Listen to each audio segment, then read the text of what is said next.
أعوذ بالله من الشيطان الرجيم بسم الله الرحمن الرحيم الحمد لله رب العالمين لا حول ولا قوة إلا بالله العلي العظيم والصلاة والسلام على أشرف الأنبياء والمرسلين وخاتم النبيين وسيد المرسلين أبي القاسم محمد اللهم صل على محمد وآل محمد وعلى آل بيته الطيبين الطاهرين المعصومين المظلومين ولعن الله الدائم على أعدائهم أجمعين من يومنا هذا إلى قيام يوم الدين. السلام على الحسين وعلى علي بن الحسين وعلى أولاد الحسين وعلى أصحاب الحسين. Respected ulama, scholars, elders, brothers, sisters, Assalamu alaikum wa rahmatullahi wa barakatuh. Azzam Allahu ujurana wa ujurakum. May Allah increase our reward and your reward for your participation with your good intentions and your time and sacrifices in this blessed program of commemoration of the martyrdom of Abu Abdullah al-Hussein alayhi salam. We express our condolences to the Imam of our time and to all of the believers and lovers of Imam Hussein alayhi salam on these occasions. Alhamdulillah, it's a blessing to be amongst mu'mineen in this house of God. While we are commemorating these sacred gatherings, they have incredible value, and I feel that it's such an honor for me to be with you and to have this opportunity to share with you some of those teachings that I have learned from my teachers. We pray that Allah accepts all of the efforts. The topic that I've chosen to speak about in these nights is the topic of Saʿādah. Saʿādah, loosely translating as happiness, but we talked about it last night. We said that happiness falls short because there are times when we think something is good for us and we say that my happiness lies in this thing. But when we go into it, we realize that true happiness and true blessedness and true felicity lies in something else. And we take inspiration of the concept of Saʿādah from the words of Imam Hussein alayhi salam himself. Like we quoted last night, we said that Imam Hussein alayhi salam, he said, "Inni la ara al-mawta illa sa'ada, wa lal hayata ma'a al-zalimina illa barama." Meaning that for me, right, I see that death is a type of happiness and felicity and blessedness, but life with these oppressors is wretchedness. And we said that this needs to be decoded. We need to understand this. It's not that Imam Hussein alayhi salam is saying that the formula for true happiness is death. Yes, of course, there are times when somebody is called to sacrifice everything that they have. And in that lies Saʿādah, in that lies true happiness and blessedness. But just because that might be the case for some, it doesn't mean that true happiness cannot be found when somebody is alive as well. And so our goal is to see how can we live lives of Saʿādah so that we can attain true and gain true Saʿādah in the hereafter. Last night, I said that our approach is going to be by taking inspiration from stories from the Ahlul Bayt ﷺ about living.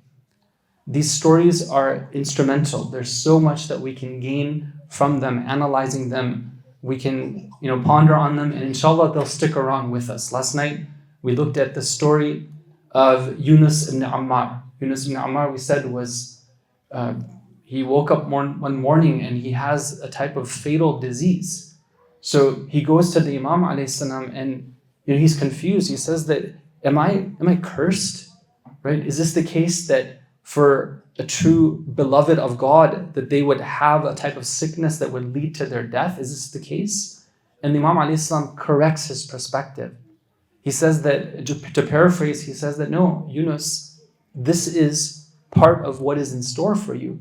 But now you have to go to a higher level. You need to accept this and you need to gain and grow from this experience. And we talked about that last night. Tonight, inshallah, our focus is on the topic of taklif and how knowing and fulfilling our taklif is a sure and straight path to Saʿādah.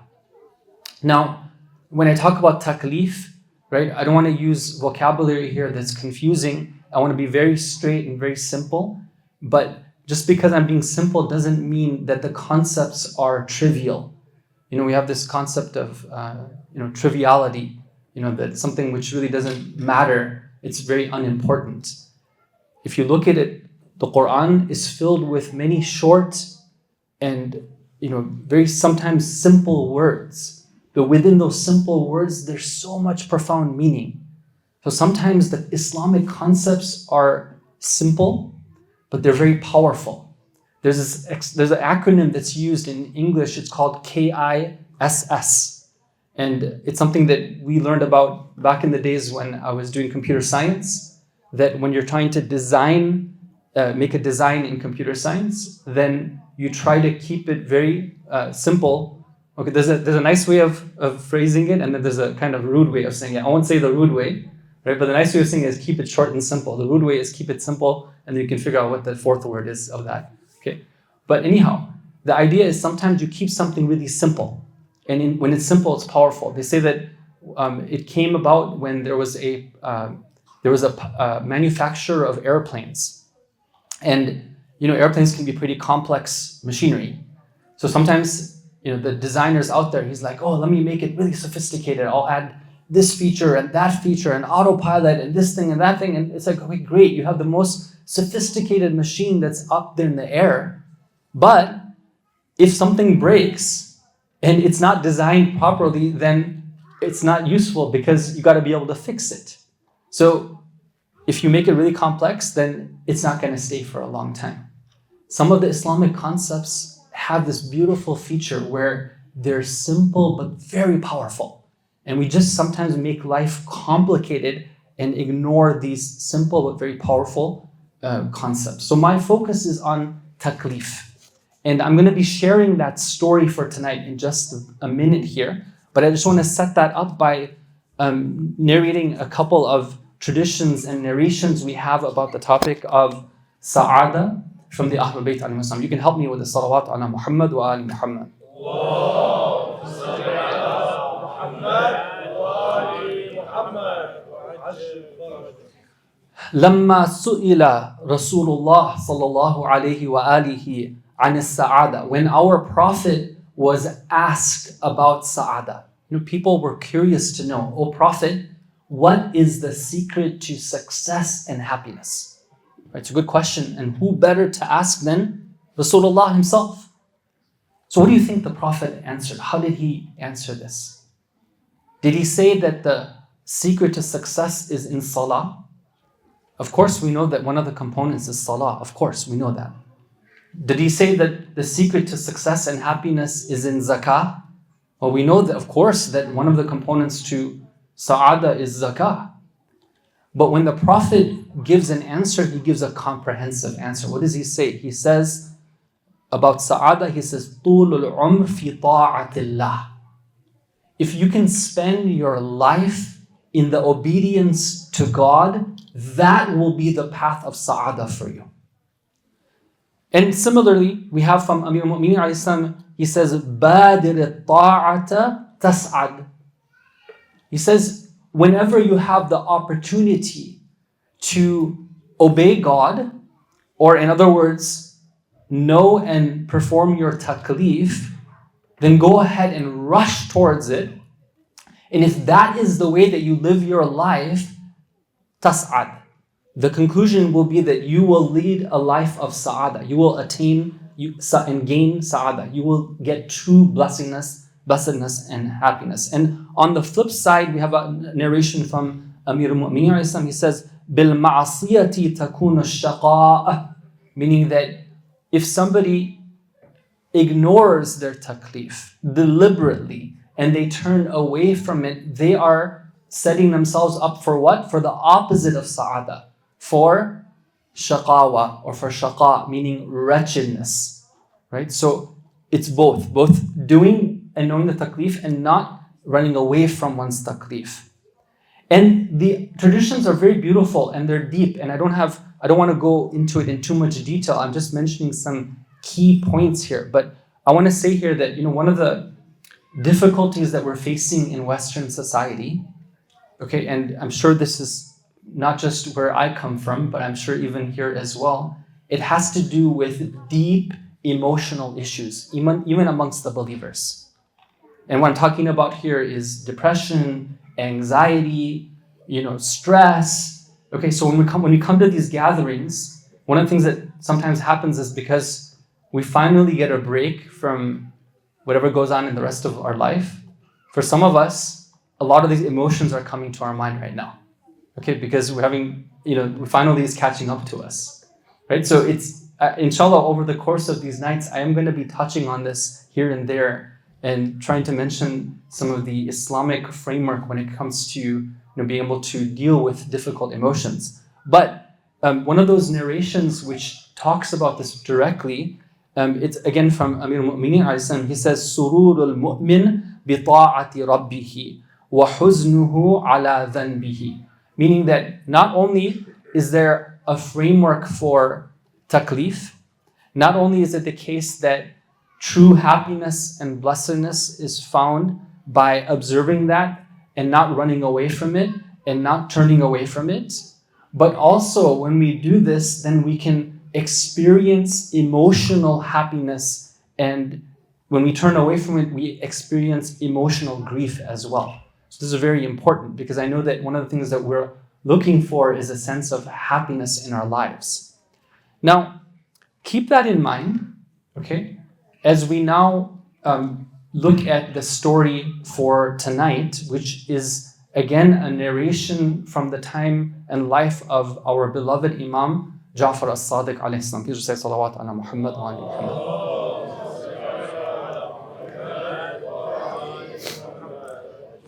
So there was a famous companion of Imam Sadiq alayhi salam by the name of Hussein ibn Abi al-Ala. Okay? Hussein was a good mu'min.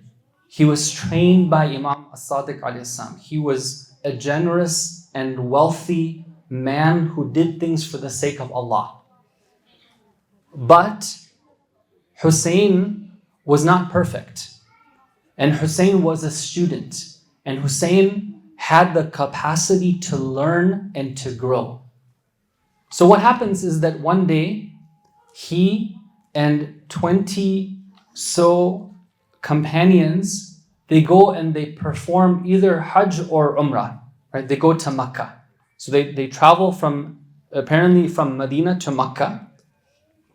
And when they return, Hussein comes to visit the Imam of his time.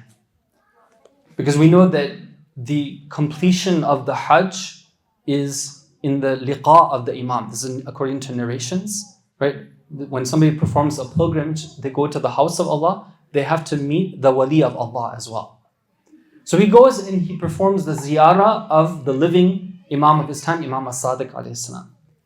Now, brothers and sisters, look at the dialogue that the Imam has with Hussein ibn Abi al-Ala.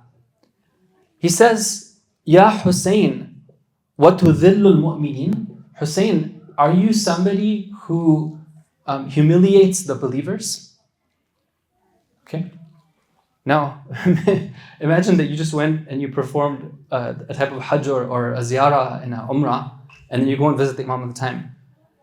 You're probably thinking that, okay, I spent all this money, I took that time, I'm coming back, I feel like, I'm on top of the world, right? I'm feeling good, I performed this ritual, I did prayers, tawaf, all these great things. Maybe you think that the imam is going to congratulate you and say, good job, taqabbal Allah.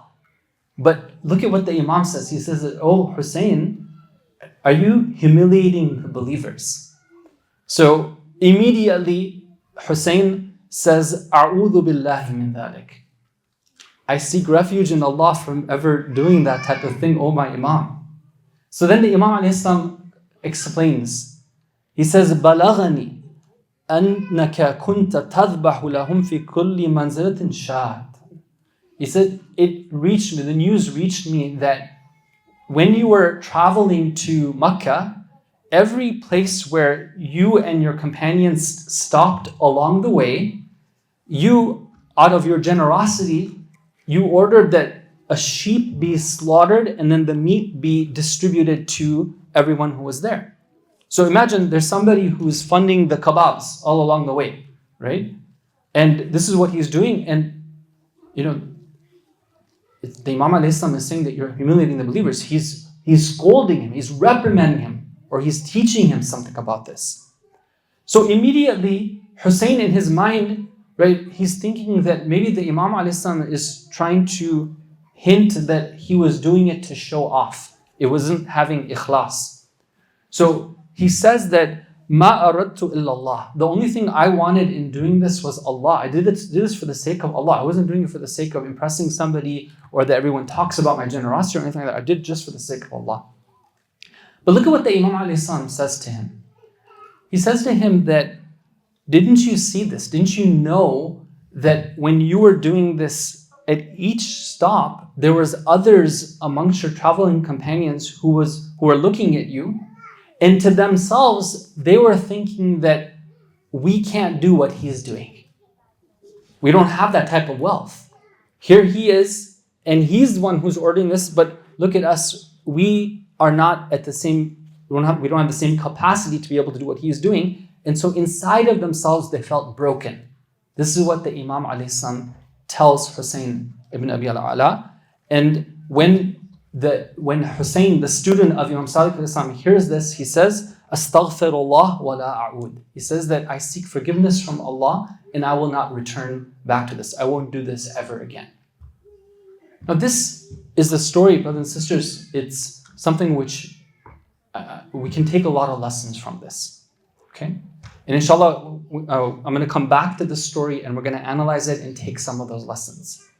But I want to say at a high level that Hussein was not a bad man. He was not a sinner. He was not somebody who was misguided. He's a student of the Imam. He's a narrator of hadith. He's a trustworthy person.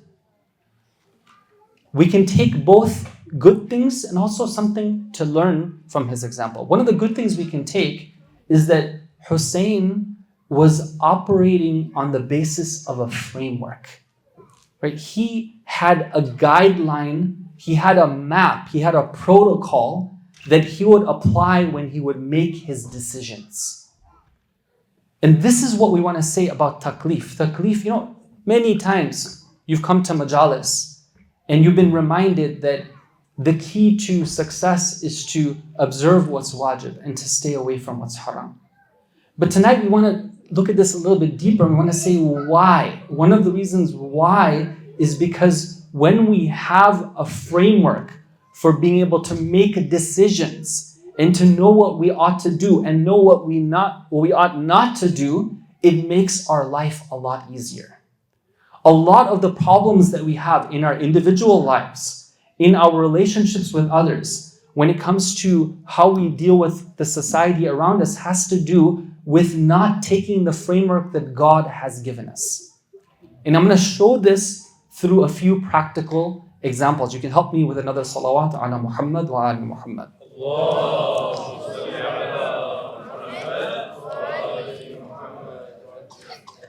first case study I want to bring to your attention is that of the overachiever or perfectionist.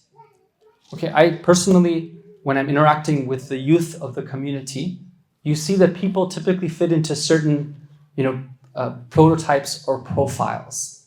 And I'm not talking about a specific person here. I'm talking about a profile. And we see these, especially in Western societies, and perhaps when I'm talking about this, it may click to your mind that there's somebody that you know who's like this, or maybe it's even yourself that you have some of these traits or aspects. So there's one type of prototype, which is the person who is the overachiever or the perfectionist. And this is somebody who always wants to please other people. But in doing so, they always feel that they're never good enough. Okay? And typically you'll find this in a certain parenting style. When the parents will set very high standards for their children.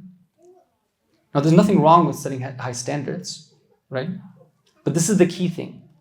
They will value their children on the basis of the children being able to achieve those standards. And if they don't achieve those standards, then they're not good enough. Or at least that's what the child thinks. I'll give you an example. In America, it's always kind of said that, if you want to be successful in life, then either you have to be a doctor, right? Or you have to be an engineer, right? Or you have to be a lawyer. But in Silicon Valley, you say even a lawyer is not good enough anymore. Right?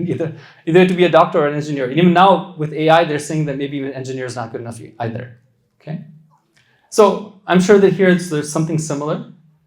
Right? No, again, nothing wrong with setting high standards and encouraging our children and youth to, not be held back by any, limitations. Right? I myself am from academia in some sense also, and I encourage this. I'm an educator. But here's the key thing. Right? When the child comes to understand that they are only worthy in the eyes of their parents, if they achieve this very high and lofty goal, then they can fall into this trap of where they think that no matter how much they do or how much they try, they will never be good enough. And what happens is that they get to a certain point in their lives where they are constantly living in shame. Sometimes, young people will come and they'll say that I just feel so low inside of myself. I just feel that no matter what I do, right, I'm going to get criticized. I hear the voice of my, let's say, family members inside of me criticizing me, telling me that I'm not good enough, I'm not good enough. Okay? And there's a lot we can say about this, right? But if we talk about this point here, that somebody who is in this type of mindset, and we want to help them get out of it, this is where the framework of taklif can be extremely useful and beneficial. How? Because if we try to go and we try to please every person who might have some sort of thing to say to us, how can we ever achieve that? There will always be somebody who sets a higher standard, whether it's a family member, whether somebody on social media that we compare ourselves to. And we'll always think that, if only I could do this, if only I could do that. Right? Like, it's great to be linked, through social media with other people.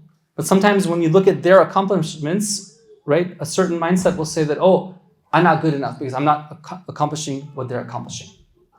Taklif makes it so much simpler for us, because what we do is we ignore all of that and we say that, what does Allah want from me?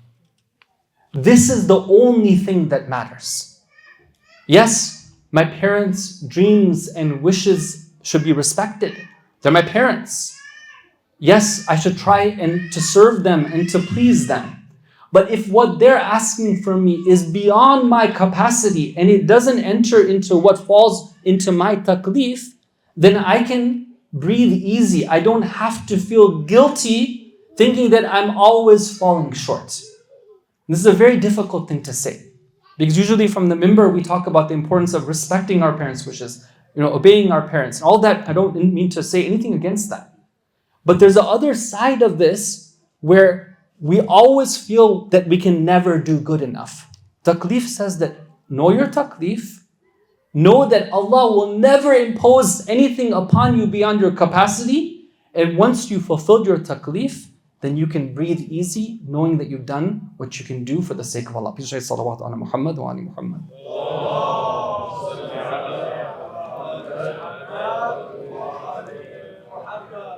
The second profile is almost the opposite of that. And this is the profile of what we would call the underachiever. The one who never seems to be able to make it happen for themselves. Maybe they've been trying to complete a degree for years, but they never seem to be able to actually finish it. They keep on job hopping from one thing to another thing. And many other sort of examples of that. They always are being told that why don't you do something for your future? Why don't you sign up for classes? Why don't you get a job? These type of things. But it seems that the more that they're told, the more they become stubborn and resistant. Now, you know what's interesting, brothers and sisters, is that just like the previous one, they can feel a deep sense of shame inside of themselves because they're never able to meet these high expectations.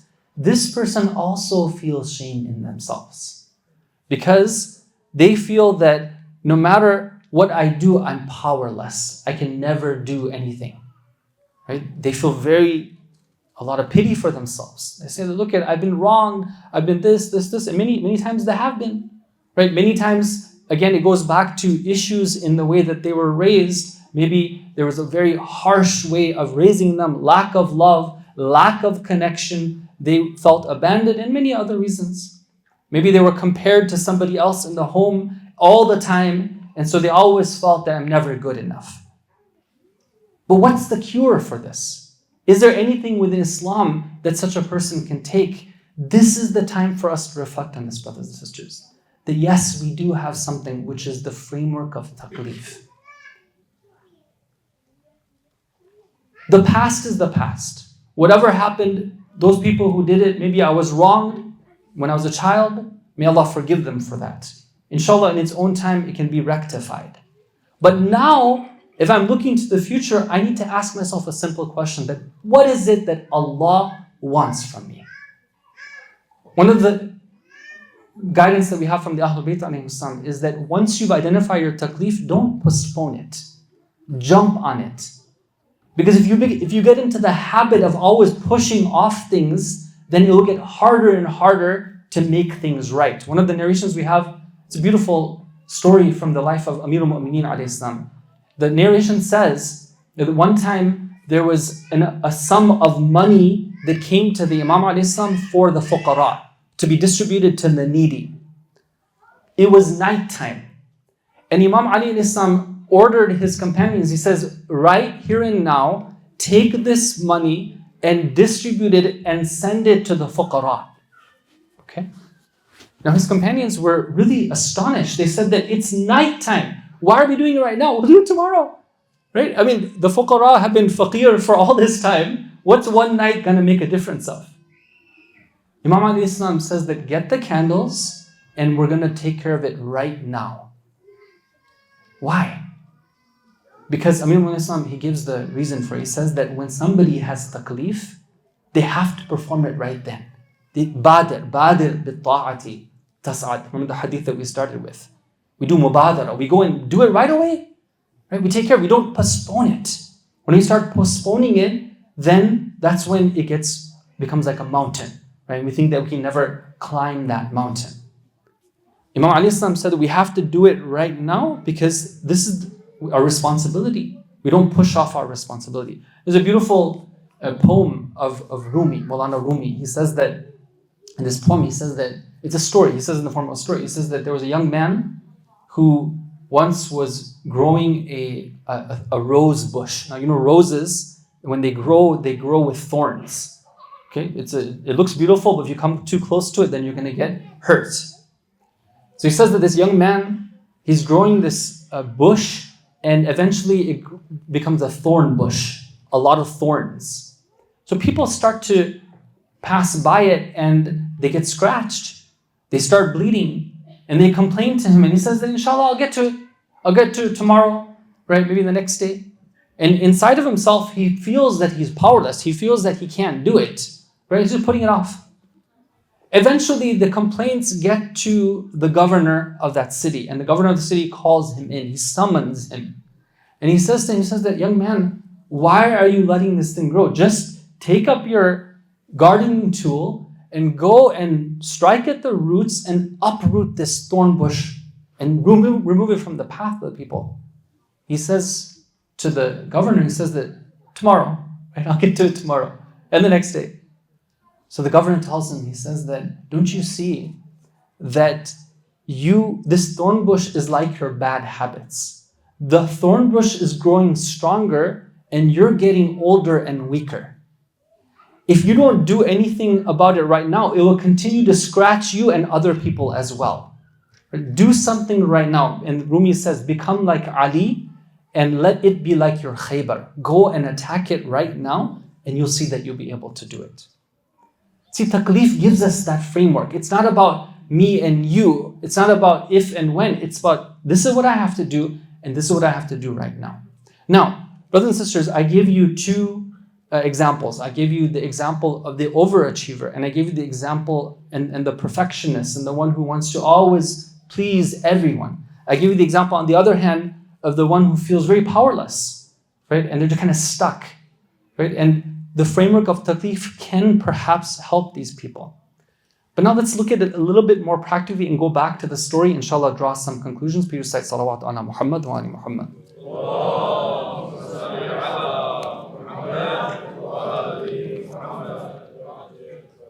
So brothers and sisters, in this story we saw that Hussein, the companion of Imam Sadiq alayhi salam, he did a good thing.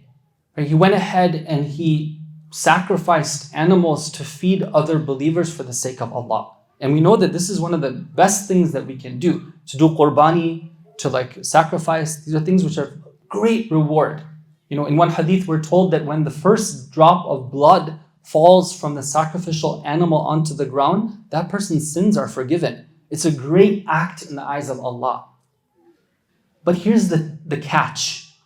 Sometimes we think that something is our taklif, but we have insufficient understanding. We have some ignorance. We haven't looked at the bigger picture. And this is where we have to be careful. Especially people who are religious, those who are practicing. Sometimes their taklif can become, what they think is their taklif can be a barrier in their performing their taklif. You know, Imam Khomeini rahmatullahi alayhi, he has this famous thing in one of his books. He says that I'm paraphrasing here, if there is a imam of jama'ah, somebody who leads the prayers, and for 30 years, let's say that the imam of jama'ah has made it to the prayer on time, every time for 30 years, he said that I personally would have doubt in the adala of that imam. Right? Now you got to think about that. Like, what's going on? Why would a scholar say that? Right? Imagine somebody is so particular about their salatul jama'ah that they never are late. Right? They have responsibility to the people. They always have to be there on time. But then if you think about it, you're like, wait a minute. Did that imam of jama'ah have a family? Yeah. Okay. And does that family have needs of him? Yeah. Now, sometimes those needs of the family are immediate, right? Yeah.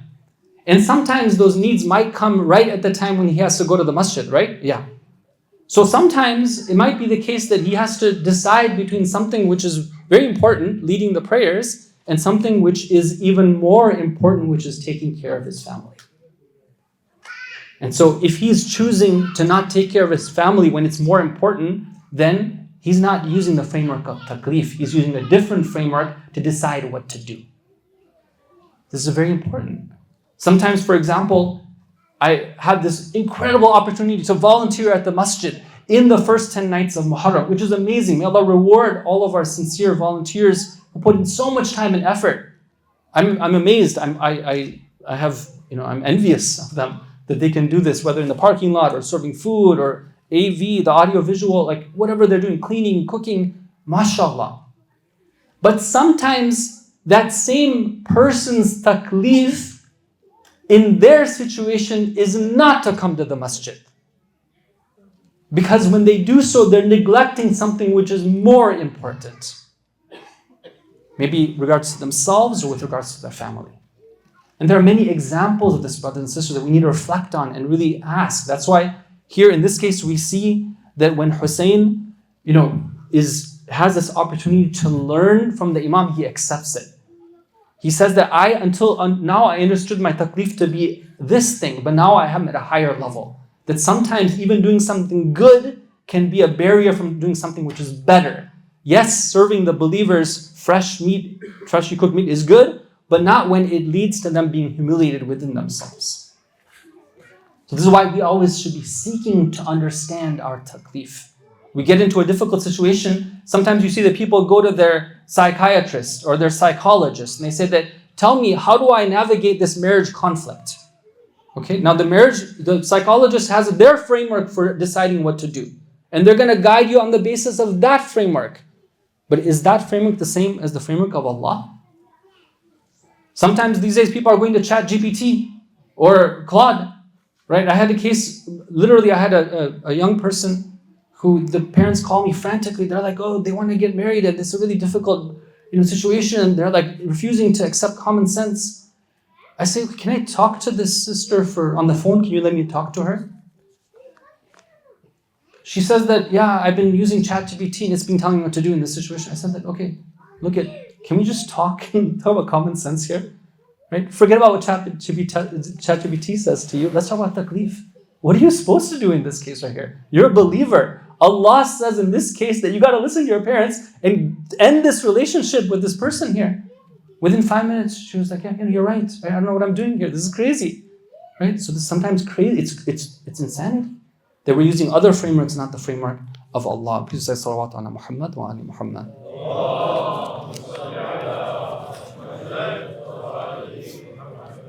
Finally, brothers and sisters, as we now move into the Masail portion, one of the stories we have from Karbala regarding taklif, it's a very beautiful and inspiring story.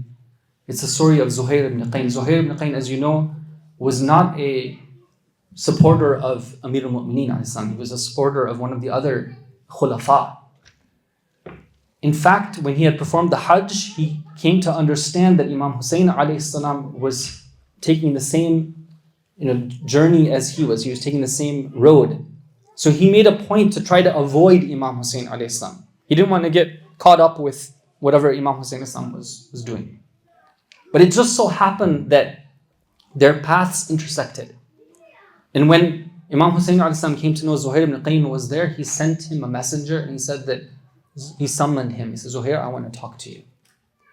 So the narration is from Zuhair's wife. Zuhair's wife, Dalham, is one of the heroes of Karbala. Right? Literally, she's one of the heroes of Karbala. Why? Because she's somebody who was able to guide somebody to perform his taklif. This is one of the most important things you can do. When he gets the invitation from Imam Hussein alayhi salam, he freezes. Because in his mind, he knows that maybe he might be tempted to listen to Imam Hussein alayhi salam, and that would lead to his being killed. So he just freezes. And his wife sees him in that situation and he says that, Subhanallah, the son of the Messenger of Allah is calling you. Why don't you just go and see what he has to say? This one sentence of guiding him to his taklif was enough. Zuhair went to see Imam Hussein alayhi salam, and when he comes back, all the grief is lifted from him. Remember we said the hadith that when somebody performs a taklif, they feel surur. He knew it. Even though that taklif was going to lead to his shahada, it led to his surur and Saʿādah. So he says to his wife, this is my taklif, I know what I have to do, and he becomes one of the great martyrs alongside Imam Hussein alayhi salam. May Allah Ta'ala guide us to know our taklif and to perform it. May Allah Ta'ala accept all of our efforts and hasten the reappearance of the Imam of our time with the barakah of salawat ala Muhammad wa ali Muhammad.